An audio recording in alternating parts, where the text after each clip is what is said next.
अस्सलाम वालेकुम। बीमारियां बढ़ती जा रही हैं, अस्पतालों में लाइनें लगी हुई हैं और हम भी दे दनादन हम भी रवां दवां हैं, बीमारियों को तस्लीम कर रहे हैं, कबूल कर रहे हैं और बीमार होने की पूरी कोशिश कर रहे हैं। अल्लाह ताला ने इंसान को ज़लील और रुसवा और बीमार होने के लिए तो पैदा नहीं किया, लेकिन जितना हम नेचर से दूर होते जाएंगे तो हम बीमार होंगे। अब देखें, पहले दौर के अंदर सेहतें अच्छी थीं, मिट्टी के बर्तन थे, मिट्टी की ही थालियाँ, प्लेटें, गिलास थे। दुनिया मॉडर्न हो चुकी है, प्लास्टिक के गिलास लोग यूज़ कर रहे हैं, प्लास्टिक के शापरों के अंदर खाने पैक कर रहे हैं, ओवन में खाने गर्म हो रहे हैं। ये वजूहात मेन यहाँ से शुरू होती हैं। प्लास्टिक का जितना नुकसान है आपकी सोच भी नहीं है। शापर में चाय डाल के मज़दूर लेके जा रहे हैं, शापर में ही चने जा रहे हैं, नान पाए जा रहे हैं, रोटी शापर में लपेटी जा रही है। गरम गरम रोटी जब हम अखबार में लपेट के शापर में डाल देते हैं तो सारी इंक जो है, उसके माइक्रो पार्टिकल्स हैं, जो कार्बन है वो रोटी के ऊपर आ जाती है। वेट होने की वजह से, गीली होने की वजह से इससे भी बीमारियां पैदा हो रही हैं। ओवन में हम खाना गर्म करते हैं, इवन के माएँ जो हैं वो दूध भी ओवन में गर्म करती हैं। प्लास्टिक क्या है, फीटर क्या है, प्लास्टिक है।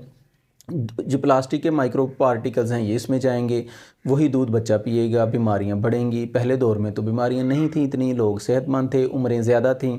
अब एज भी कम होती जा रही है, बीमारियां भी बढ़ रही है। 30 साल का बच्चा बीमार हो रहा है, शुगर हो रही है। 6 ईयर्स के बच्चे भी सामने आए हैं जिनको शुगर हो रही है।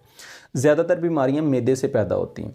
मैदा ख़राब हो रहा है प्लास्टिक के इस्तेमाल की वजह से। प्लास्टिक की बोतलें हैं, अब बोतल के ऊपर देखें एक्सपायरी लिखी होती है, वो बोतल की लिखी होती है, प्लास्टिक की लिखी होती है, वो उसके अंदर जो ड्रिंक है उसकी नहीं है, क्योंकि ऊपर लिखा हुआ है 6 मंथ के बाद ये एक्सपायर हो जाएगी।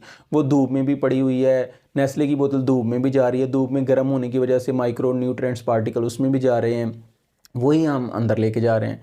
अब उससे कैंसर भी हो रहा है, पाइल्स भी हो रही है, ब्लड प्रेशर भी हो रहा है। मैदे की वजह से सारी बीमारियां पैदा हो रही हैं। ओवन के अंदर देखें हम खाना गर्म करते हैं, अब चूल्हे पे करें।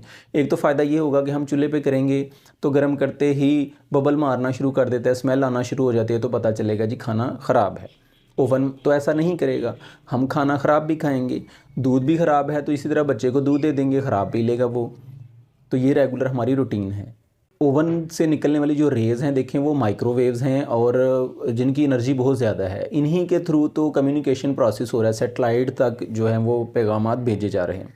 उनकी एनर्जी इतनी, वो खाने में ही अब्जॉर्ब होती हैं, वो खाने को गर्म करती हैं, वही खाना आप खाते हैं। प्लास्टिक के बर्तन नहीं रखने चाहिए, लोग वो भी रख रहे हैं। जिन्होंने ओवन बनाया बेचा उन्होंने तो इस्तेमाल छोड़ दिया, हम दे दनादन कर रहे हैं। गरीब आदमी भी ओवन लेके आ रहा है, किस्तों पे लेके आ रहा है, किस्तों पे ये चीज़ें लेके आके बीमार हो रहे हैं। चूल्हे पे खाना गर्म करें, आग पे खाना करें, स्लो आग पे खाना गर्म करें।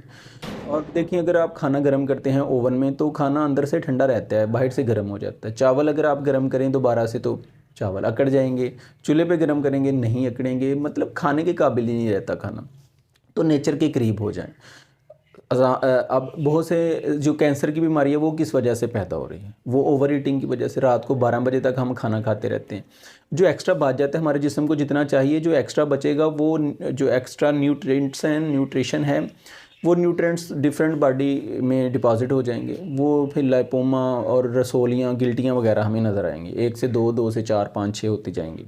अब रमज़ान देखो, रमज़ान की बरकत देखो, अल्लाह ताला ने रोज़े क्यों रख दिए हैं, वो तो अल्लाह ताला ही इसकी अहमियत और फजीलत को जानते हैं। एक तो हमारी बख्शिश और मगफ़रत के लिए, दूसरा ये जो मेडिकली फ़ायदा हमें होता है ये रोज़ों का, तो हमारा जो बॉडी है वो हमारी एक्स्ट्रा चीज़ें जो अंदर फासद मादे हैं उनको खाती है, डिटॉक्सीफाई होती है बॉडी, कैंसेरियस सेल्स को का ख़ात्मा किया जाता है। तो रोज़े रखने का भी बहुत ज़्यादा फ़ायदा है।